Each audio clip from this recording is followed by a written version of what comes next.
Primeiramente, boa tarde. O meu nome é Gabriel Cordeiro, sou aluno do programa de pós-graduação em História Social da Universidade de São Paulo e atualmente estou sendo orientado pelo professor Marcelo Cândido. Na minha apresentação, o meu objetivo aqui seria fazer uma análise dos restos animais recolhidos em 11 sítios arqueológicos entre os séculos VIII e o século X, localizados na atual região administrativa de Île-de-France. Os sítios localizados no mapa em vermelho são os que estão selecionados para essa análise dos restos animais, e os triângulos azuis são os sítios incluídos na pesquisa de mestrado, no qual essa análise está inserida, que não forneceram dados arqueológicos para essa análise. A região parisiense, a região de Île-de-France, ela tem uma bacia hidrográfica muito rica e um potencial de produção agrícola muito grande também. E na época haviam muitas florestas cobrindo a região também. Essas florestas, elas produziam muita matéria orgânica que era carregada por essa bacia hidrográfica que alimentava esse potencial agrícola. Então, pensando nisso, dentro desse contexto, para a Alta Idade Média, a gente tem uma região que era uma grande produtora de cereais. Essa grande produção de cereais tornava a região parisiense também muito rica, o que, por sua vez, atraía o controle e a presença real fortemente marcada.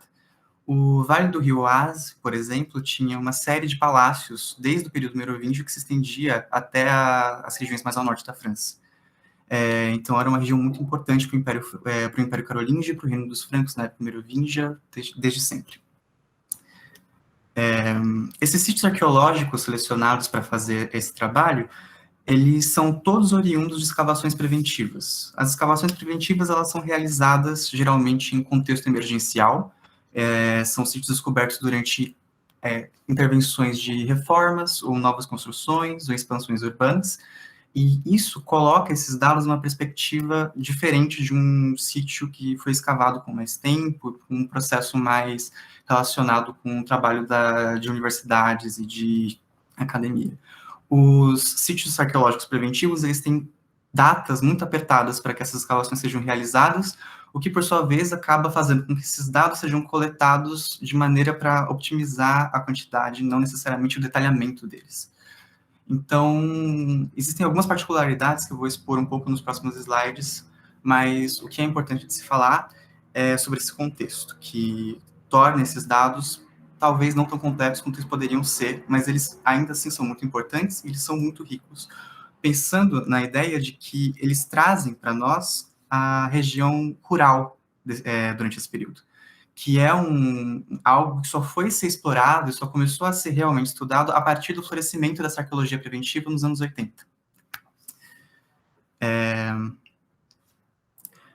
O período escolhido entre o século VIII e o século X, ele foi um período marcado por uma série de transformações políticas, que é a transição da dinastia merovingia para a carolíngia, e também por conflitos armados, como a Guerra Civil Carolíngia, o que já faz desse período um momento bastante complicado. E a peça-chave para a escolha dessa baliza, dentro dessa análise dos dados arqueológicos, é uma disparada realmente significativa das menções à fome nos documentos escritos entre os séculos VIII e o século X. Mais da metade das menções do século VIII, elas são oriundas da segunda metade do período. E o século IX, como vocês podem ver, ele dá um salto vertiginoso, para depois ter uma queda ao longo do século X. Essas menções à fome, elas são extremamente recorrentes, elas falam em extensões geográficas muito grandes, e elas dão a noção de uma crise alimentar sem precedentes e sem fronteiras. Todo o Império Carolíngio teria sido abarcado por esse problema. E é por isso que, na pesquisa de mestrado, em que essa análise está inserida, a ideia seria analisar esses vestígios materiais, tanto os dados dos ossos animais, quanto dos restos de grãos, por meio da carpologia, quanto os dados paleoclimáticos, e tentar entender se houve mesmo algum tipo de grande impacto ou transformação na produção de alimentos da região. A escolha da zooarqueologia, ela foi feita para que se estudasse como esses animais eram explorados dentro do contexto dessas habitações rurais da Alta Idade Média. Os dados que estão sendo trabalhados aqui, eles foram retirados principalmente dos relatórios de escavação, que são os documentos gerados por esses trabalhos, Mas, em alguma medida, existem alguns dados que eu tirei de capítulos de publicação de teses e de artigos também.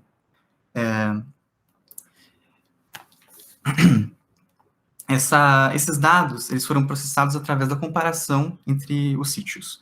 Essa comparação, ela foi feita respeitando a datação atribuída a cada conjunto. Como eu disse anteriormente, as escavações preventivas têm algumas particularidades que impedem que esses dados sejam comparados frontalmente, todos eles. Então, alguns dados são classificados como Alta Idade Média, datados da Alta Idade Média, sem nenhum tipo de especificação. Outro conjunto de dados é datado entre o período merovingio e o período carolíngio. E o último conjunto de dados, ele é datado de século a século, o que dá uma possibilidade para a gente conseguir ver como as transformações aconteceram ao longo do tempo. O primeiro conjunto de dados que estão vendo na tela, eles são os ossos animais recuperados e datados da Alta Idade Média. NR, que vocês veem na primeira linha, significa número de restos, é o total de fragmentos ósseos recuperados em cada um dos sítios. A partir das análises do primeiro conjunto de dados, a gente precisa primeiramente explicitar que esses dados são extremamente escassos, considerando que a Alta Idade Média é um período extremamente extenso e esses conjuntos são extremamente limitados, eles são muito pequenos para se fazer grandes suposições a partir deles. Mas é importante apontar aqui a predominância dos restos bovinos em todos os sítios. Os bois, para a Alta Idade Média, eles são o principal animal para o trabalho do campo.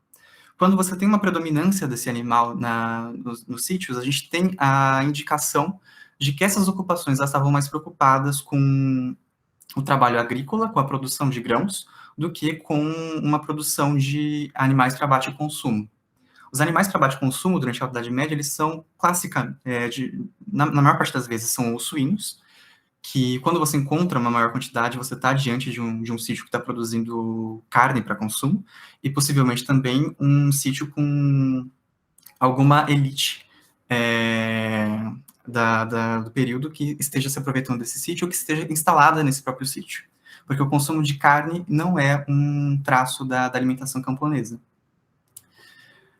O que a gente também precisa chamar atenção é a presença do cavalo, ainda que tímida nesses conjuntos.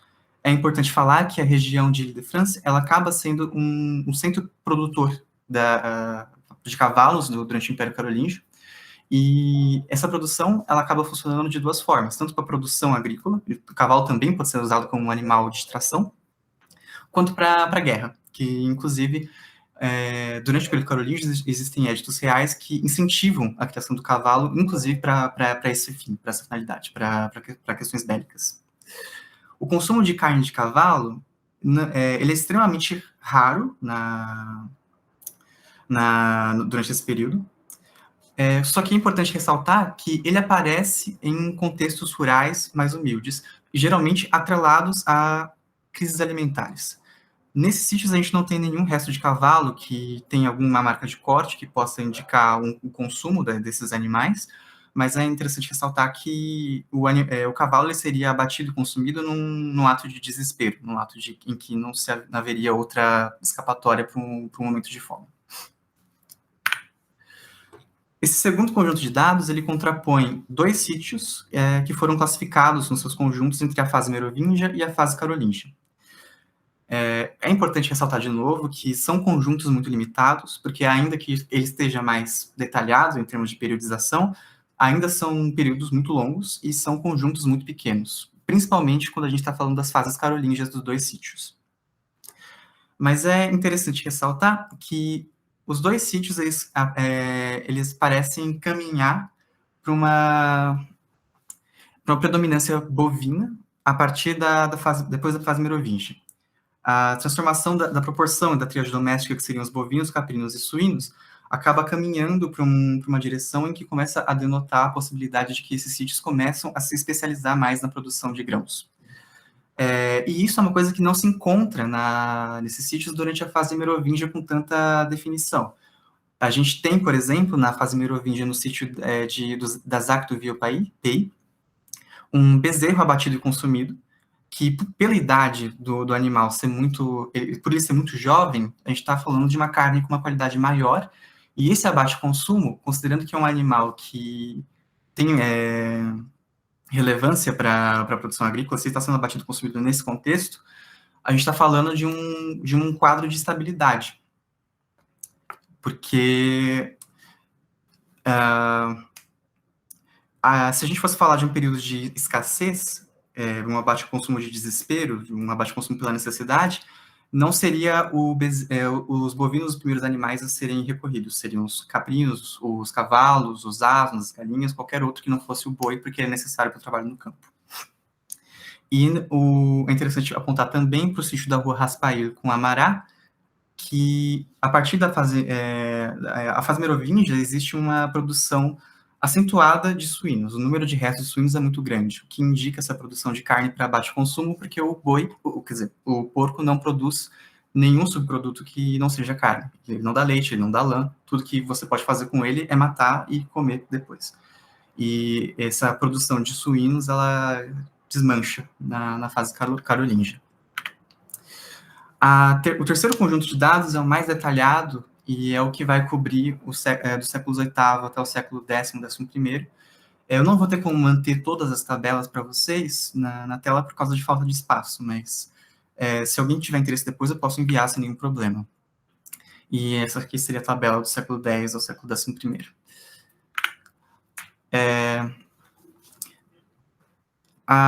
Uma das coisas que é interessante de apontar nesse último conjunto de dados é que a cada fase nova analisada, a gente conta com um número de sítios maior do que na fase anterior.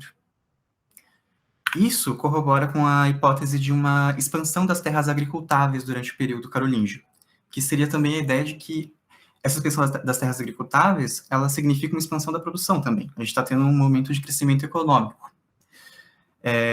O que, aparentemente, não caminha junto com a hipótese de uma crise alimentar, mas há historiadores que falam no que chamam de crises do crescimento. Esse crescimento das terras agricultáveis, esse crescimento da produção, se foi acompanhado de um aumento populacional que não conseguiu acompanhar essa produção. E quando essa população não pôde mais ser alimentada, houve crise. Seria uma das hipóteses. A orientação dos assentamentos, de modo geral, dentro da proporção da tríade doméstica, ela começa a mudar. Ela passa a ter cada vez menos suínos e cada vez menos caprinos, e os bovinos passam a dominar cada vez mais dentro desses sítios. Essa transformação demonstra como a pecuária aqui está seguindo um caminho de uma lógica de produção agropastoril que visa beneficiar a produção agrária, visa fornecer essas terras agricultáveis novas com a força de tração do boi. Às vezes em detrimento do abate de consumo, embora ainda haja alguns sítios que tenham algum traço desse tipo de prática. Com a análise dessa fase da pesquisa, algumas características chamaram a atenção durante essas leituras e levaram a algumas hipóteses. Uma delas é a influência dos assentamentos privilegiados sobre os habitats camponeses. O sítio de La Confisserie, por exemplo, ele é um sítio camponês e ele inicialmente tem uma primeira fase, que na verdade ela se estende do século VIII ao século X, extremamente difícil. É um sítio com baixa variedade de animais, é um sítio que a gente consegue ver claramente a predominância bovina, e durante esse período existe um caso que aparentemente pode ser um caso de canibalismo e sobrevivência dentro do próprio sítio.